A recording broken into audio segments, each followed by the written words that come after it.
ಚಿಂದಿ ಉಡಾಯಿಸೋ ಖಾರ ಬಣ್ಣ ರುಚಿಯನ್ನು ನೀಡುತ್ತದೆ. ಮೆಣಸಿನ ಪುಡಿ ಚಿಂದಿ ಉಡಾಯಿಸೋ ಖಾರ ಬಣ್ಣ ರುಚಿ. ಬಪ್ಪನಾಡು ಶ್ರೀ ದುರ್ಗಾ ಪರಮೇಶ್ವರಿ ರಥ ಬಿದ್ದಿದ್ಯಾಕೆ? ಎಚ್ಚರಿಕೆಯ ಸಂದೇಶ ಕೊಟ್ಲ ದುರ್ಗಾ ಪರಮೇಶ್ವರಿ ದೇವಿ. ರಥ ಬಿದ್ದಿದ್ದಕ್ಕೆ ಭಕ್ತ ಮೋಹನ್ ದಾಸ್ ಸೂರತ್ಕಲ್ ಕಣ್ಣೀರು ಹಾಕಿದ್ದಾರೆ. ಕಳೆದ ಬಾರಿ ಇದಕ್ಕಿಂತ ದೊಡ್ಡ ದುರಂತ ಸಂಭವಿಸಿತು. ಗೆದ್ದಲು ಮರವನ್ನು ಯಾಕೆ ಸರಿ ಮಾಡಿಲ್ಲ? ದೇವಿಗೆ ಕೋಪವಿರಬಹುದು ಅನ್ನಿಸ್ತಾ ಇದೆ ಅಂತ ಹೇಳಿ ಭಕ್ತ ಆತಂಕವನ್ನು ವ್ಯಕ್ತಪಡಿಸಿದ್ದಾರೆ. ನಿಮಗೆ ಗೊತ್ತಿರಲಿ, ಯಾವುದೇ ಒಂದು ರಥೋತ್ಸವ ಅದು ಬಿದ್ದರೆ ಅಥವಾ ಅನಿರೀಕ್ಷಿತ ಘಟನೆಗಳು ನಡೆದಾಗ, ದುರಂತಗಳು ನಡೆದಾಗ ಅನುಮಾನಗಳು ಉಂಟಾಗೋದು ಸಹಜ, ಅಥವಾ ಆ ರೀತಿ ಹೋಲಿಕೆ ಮಾಡುವಂಥದ್ದು ನಮ್ಮ ಪರಂಪರೆಯಲ್ಲಿ ಬಂದ್ಬಿಟ್ಟಿದೆ. ಸೊ ಹೀಗಾಗಿ ಒಬ್ಬ ಭಕ್ತ ಕಣ್ಣೀರು ಹಾಕ್ತಾ ಹೇಳಿದ್ದಾನೆ, ದೇವಿಗೆ ಕೋಪ ಇರಬಹುದು. ಬಪ್ಪನಾಡು ಶ್ರೀ ದುರ್ಗಾ ಪರಮೇಶ್ವರಿ ರಥ ಬಿದ್ದಿರೋ ಹಿಂದೆ ಬಹಳ ದೊಡ್ಡ ಅಪಾಯದ ಸೂಚನೆ ಅಡಗಿರಬಹುದು ಅಂತ ಹೇಳಿ ಭಕ್ತ ಆತಂಕವನ್ನು ವ್ಯಕ್ತಪಡಿಸಿದ್ದಾನೆ.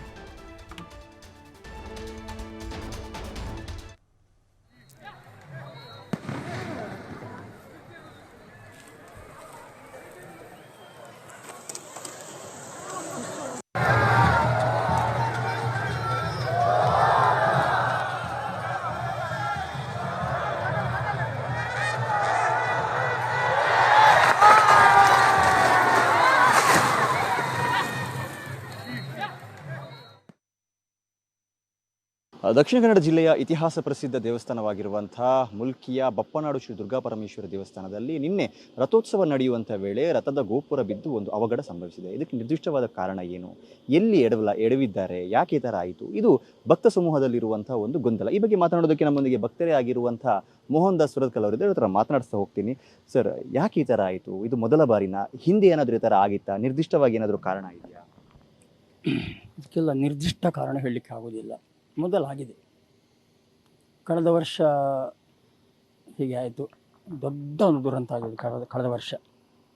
ರಥ ಹೋಗಿ ದೇವಸ್ಥಾನ ಹಿಂಭಾಗಕ್ಕೆ ಹೋಗುವಾಗ ರಥ ಮುಗಿಸಿಕೊಂಡಿತ್ತು, ತೊಂದರೆ ಆಯಿತು. ಏನೋ ಯುವಕರೆಲ್ಲ ಸೇರಿ ಅದನ್ನು ಆಧರಿಸಿದ್ರು. ಬರುವಂಥ ದೊಡ್ಡ ಗಂಡಾಂತರ ತಪ್ಪಿದೆ.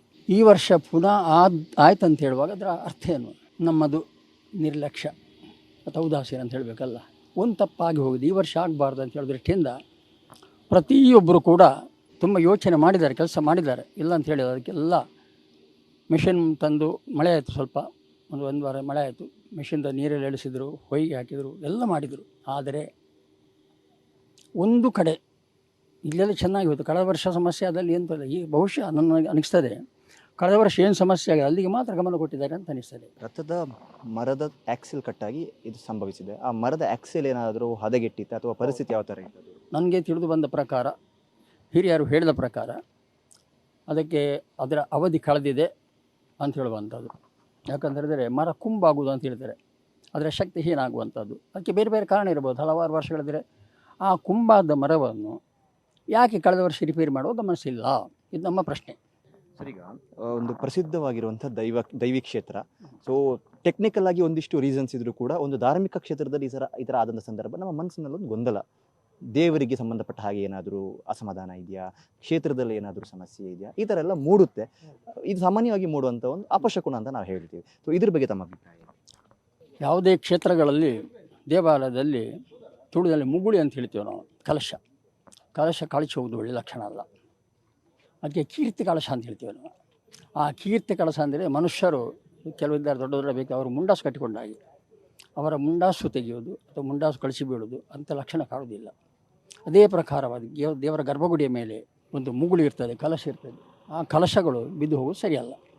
ಅದು ಅಪಶಕುನದಲ್ಲಿ ಅಪಶಕುನ, ಗಮನಿಸ್ಬೋದು. ದೇವಿಯ ಒಂದು ಮುನಿಸಿದಿದ್ರೆ ಈಗ ಮುಂದೆ ಇದಕ್ಕೆ ಪರಿಹಾರ ಏನು, ಯಾವ ರೀತಿ ಪರಿಹಾರವನ್ನು ಕಂಡುಕೊಳ್ಬೋದು? ಅದು ಗೊತ್ತಿಲ್ಲ, ಮುನಿಸು ಉಂಟಾ? ಯಾಕಂತ ಹೇಳಿದರೆ ಆಗಲೇ ಒಂದು ಮಾತು ಹೇಳಿದೆ ನಾವು, ಬ್ರಹ್ಮಕಲಶ ಅದು ಅತ್ಯಂತ ವಿಶೇಷವಾದ ಬ್ರಹ್ಮಕಲಶ. ನಮ್ಮ ರಾಜ್ಯದಲ್ಲಿ ಅಂಥ ಬ್ರಹ್ಮಕಲಶ ಅದು ಕಡಿಮೆ, ಅಷ್ಟು ಚೆನ್ನಾಗಿ ಆಗಿದೆ. ಪುನಃ ಅಮ್ಮನಿಗೆ ಏನು ಬೇಕೋ ಗೊತ್ತಿಲ್ಲ, ಹೇಳಲಿಕ್ಕಾಗಲ್ಲ. ಅವಳ ಮಾಯೆ ಚಿತ್ತ, ದೇವಚಿತ್ತ ನಮ್ಗೆ ಹೇಳಲಿಕ್ಕಾಗಲ್ಲ. ಅದೇನೋ ಇರ್ಬೋದು ಅವಳದ್ದು, ಅದಕ್ಕೆ ಹೀಗೆ ಮಾಡ್ತಿದ್ದಾಳೇನೋ, ಇದು ನಮ್ಮ ಬ್ರಹ್ಮರ್ಥ ಬೇರೆ ಮಾಡಿ ಅಂತ ಹೇಳ್ತಾಳೇನೋ, ಅದಿರ್ಬೋದು. ನಂಗೆ ಹೇಳಲಿಕ್ಕೆ ಬರೋದಿಲ್ಲ, ಅದು ಅವಳ ಚಿತ್ತ. ತುಂಬ ನೋವಾಗಿದೆ ಮನಸ್ಸಿಗೆ. ಬೆಳಿಗ್ಗೆ ಕಣ್ಣೀರಾಗ್ತಾಯಿದ್ದೆ ನಾನು ಕೇಳಿ.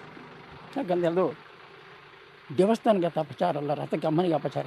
90 ಮಾಡಿ ಯಾರು ನಡ್ಕೊಳ್ತಾರೆ ಭಕ್ತರಿಗೆ, ಅವ್ರಿಗೆಲ್ಲ ಅದೇ ಮನಸ್ಸಿನ ನೋವು, ಅದು ದುಃಖ. ದುಃಖ ಪರಿಹಾರ ಆಗಲಿಕ್ಕೆ ಯಾವಾಗ ಅದನ್ನು ಒಂದು ಸಲ ಸರಿಯಾಗಿ ವ್ಯವಸ್ಥೆ ಆಗ್ತದೋ, ಯಾವಾಗ ದೇವಿ ಸಂತೋಷ ಪಡ್ತಾಳೋ ಅಲ್ಲಿವರೆಗೂ ನಾವು ಸಂತೋಷ ಪಡಲಿಕ್ಕೆ ಆಗೋದಿಲ್ಲ. ಖಂಡಿತವಾಗ್ಲೂ ಅಂದರೆ ಒಂದು ಪ್ರಸಿದ್ಧವಾಗಿರುವಂಥ ದೈವಿ ಕ್ಷೇತ್ರದಲ್ಲಿ ಈ ಥರ ಘಟನೆ ನಡೆದ ಸಂದರ್ಭ ಭಕ್ತರ ಮನಸ್ಸಿನಲ್ಲೂ ಒಂದು ರೀತಿಯ ಗೊಂದಲ ಬರುತ್ತೆ. ದೇವಿಗೆ ಏನಾದರೂ ಮುನಿಸಿದೆಯಾ ಅಥವಾ ಕ್ಷೇತ್ರದಲ್ಲಿ ಏನಾದರೂ ಸಂಬಂಧಪಟ್ಟ ಹಾಗೆ ಗೊಂದಲಗಳು ಇದೆಯಾ ಅನ್ನುವಂಥ ರೀತಿಯಲ್ಲಿ. ಹಾಗಾಗಿ ಇದರ ಬಗ್ಗೆ ವಿಮರ್ಶೆ ನಡೀಬೇಕು ಅನ್ನುವಂಥ ಒಂದು ಮಾತು ಕೇಳಿ ಬರ್ತಾ ಇದೆ.